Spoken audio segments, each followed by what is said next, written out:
चिपळूण शहरात अंमली पदार्थांची खरेदी विक्री मोठ्या प्रमाणात वाढल्याचा आरोप करत नगरसेवक साजिद हनीफ खान सरगुरोह यांनी चिपळूण पोलीस ठाण्याचे पोलीस निरीक्षक यांच्याकडे लेखी तक्रार दाखल केली आहे।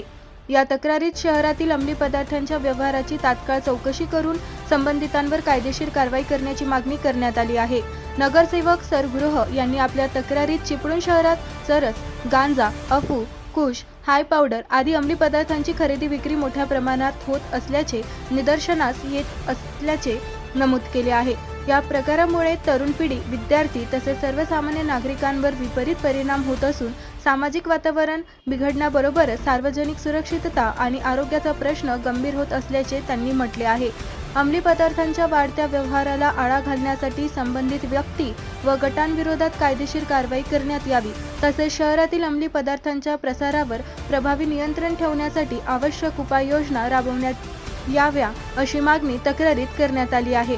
या प्रकरणाची तात्काळ चौकशी करून दोषींवर योग्य ती कारवाई करावी अशी मागणी नगरसेवक साजिद हनीफ खान सरगुरोह यांनी केली आहे। तसेच या कारवाईसाठी आवश्यक ते सहकार्य करण्याची तयारी असल्याचेही त्यांनी तक्रारीतून नमूद केले आहे।